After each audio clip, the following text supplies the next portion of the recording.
Você já se sentiu como se estivesse gritando em um quarto à prova de som? Você ora, você clama, você busca, mas a única coisa que volta é o eco da sua própria voz. Aquele problema que não se resolve, aquela porta que não se abre, aquela cura que não chega. E no silêncio, a pergunta mais perigosa de todas começa a se formar na sua mente. Será que Deus realmente me ouve?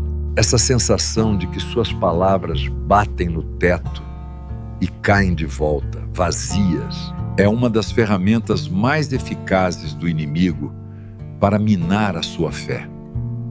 Ele quer que você acredite que a oração é um monólogo, uma formalidade inútil, mas a Bíblia nos garante que Deus não é surdo.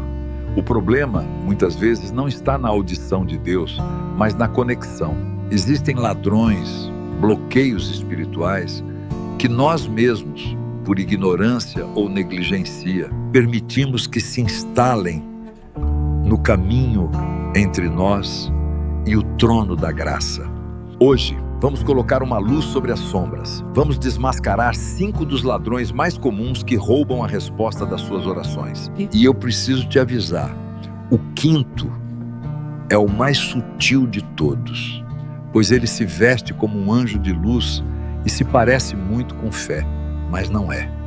Fique comigo, porque identificar e expulsar esses ladrões pode transformar sua vida de oração de um monólogo frustrado em um diálogo de poder. O primeiro ladrão, o pecado não confessado. Este é o ladrão mais antigo e direto. É o bloqueio fundamental. O profeta Isaías foi taxativo. Eis que a mão do Senhor não está encolhida para que não possa salvar, nem agravado o seu ouvido para não poder ouvir. Mas as vossas iniquidades fazem separação entre vós e o vosso Deus. O pecado não confessado é como uma estática na linha telefônica. A ligação não completa, a comunicação é cortada.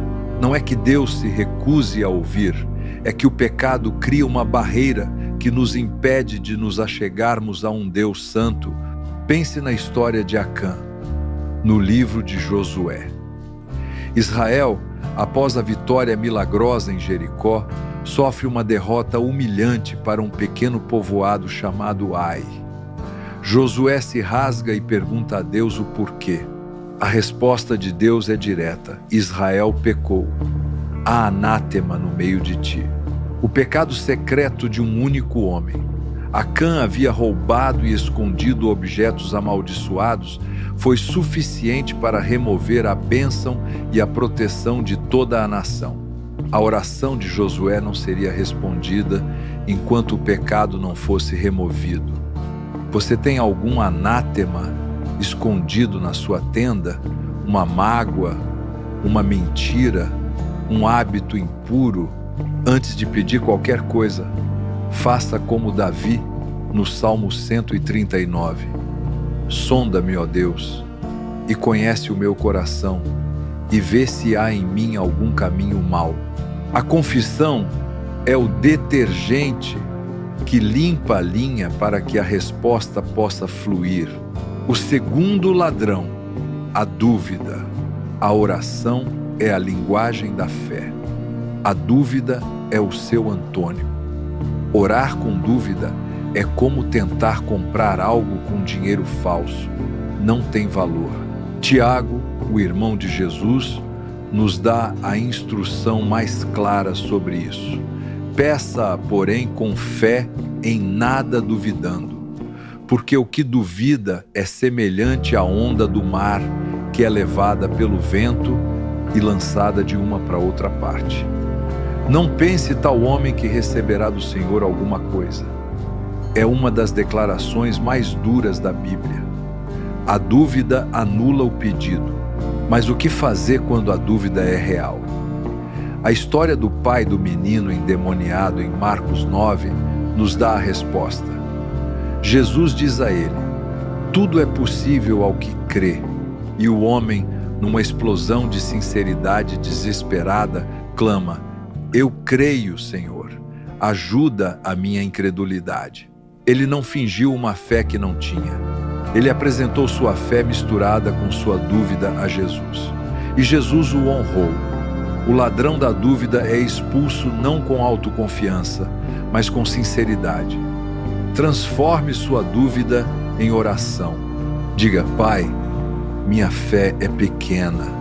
As circunstâncias gritam o contrário, mas eu escolho crer na Tua palavra. Ajuda-me onde a minha fé falha. Essa honestidade é o terreno onde Deus opera milagres.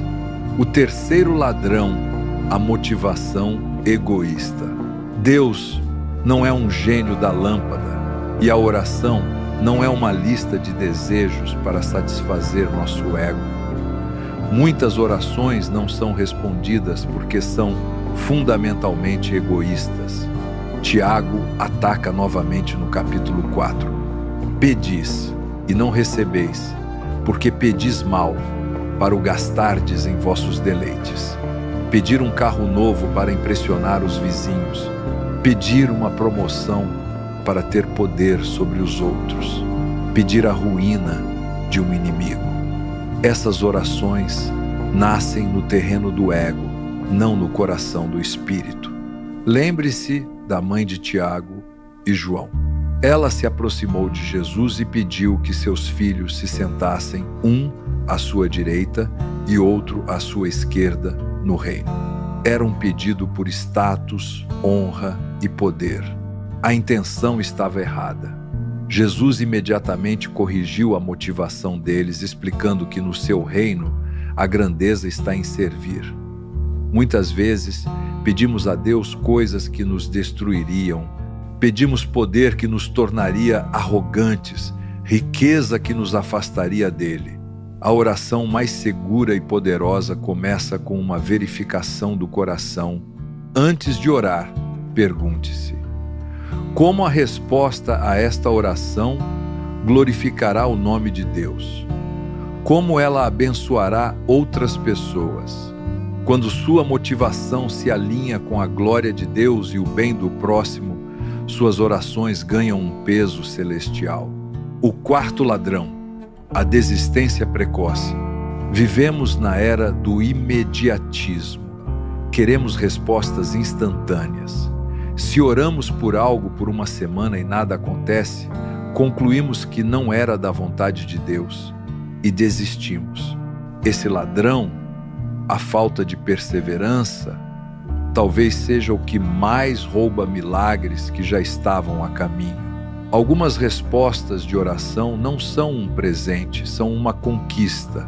Exigem persistência, uma fé que se recusa a aceitar um não como resposta final. A história de Daniel, no capítulo 10, é uma das revelações mais incríveis sobre o mundo espiritual. Ele orou e jejuou por 21 dias. No final desse período, um anjo lhe aparece e diz algo espantoso: Daniel, não temas, porque desde o primeiro dia em que aplicaste o teu coração a compreender e a humilhar-te perante o teu Deus, são ouvidas as tuas palavras.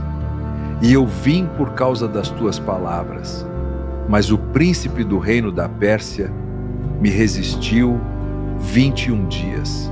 A resposta foi liberada no primeiro dia, mas uma batalha espiritual no céu impediu que ela chegasse. Foi a perseverança de Daniel na terra que deu a força para a vitória no céu. Quantas respostas estão presas numa batalha espiritual, apenas esperando que você persevere por mais um dia? Escolha um pedido que você abandonou e se comprometa a orar por ele por mais 21 dias. Lute a boa luta. E chegamos ao quinto e mais sutil ladrão: orar por algo que não é a vontade de Deus. Este é o ladrão que se disfarça de fé. Parece nobre insistir, lutar e declarar vitória sobre algo que desejamos ardentemente. Mas a fé verdadeira não é forçar Deus a fazer a nossa vontade. É confiar na vontade dele, mesmo quando não a entendemos. A oração mais poderosa do universo não é a que move montanhas, mas a que se alinha com a vontade do Criador. O exemplo supremo é o próprio Jesus no Getsemane. Em agonia, suando sangue, ele ora: Meu Pai, se é possível, passe de mim este cálice. Todavia, não seja como eu quero, mas como tu queres. O Filho de Deus, em sua humanidade, pediu para ser livre da cruz, mas ele submeteu seu pedido à vontade soberana do Pai. E foi nessa submissão que a salvação de toda a humanidade foi garantida. Muitas vezes, choramos por portas que Deus fechou para nos proteger por nãos que são, na verdade, livramentos. Insistir em algo que está fora da vontade de Deus não é fé, é teimosia. Termine todas as suas orações com esta frase de poder e humildade. Mas acima de tudo, Pai, que a tua vontade perfeita, boa e agradável seja feita na minha vida. Isso desarma o ladrão e coloca a sua vida no lugar mais seguro que existe, o centro da vontade de Deus. Estes são os 5 ladrões: pecado não confessado, dúvida, motivação egoísta, falta de perseverança e orar fora da vontade de Deus. Expulse-os da sua vida. Imagine suas orações se tornando diálogos claros, cheios de poder e intimidade. Se esta palavra acendeu uma luz na sua vida de oração, se você reconheceu um desses ladrões agindo, então junte-se a nós. Inscreva-se agora, pois há muito mais que Deus quer nos ensinar. E por favor, não guarde isso para si. Pense em alguém que está desanimado, prestes a desistir de orar. Compartilhe este vídeo. Seja o anjo que chega para fortalecer a fé de um irmão hoje. Que Deus te abençoe e que suas orações movam os céus.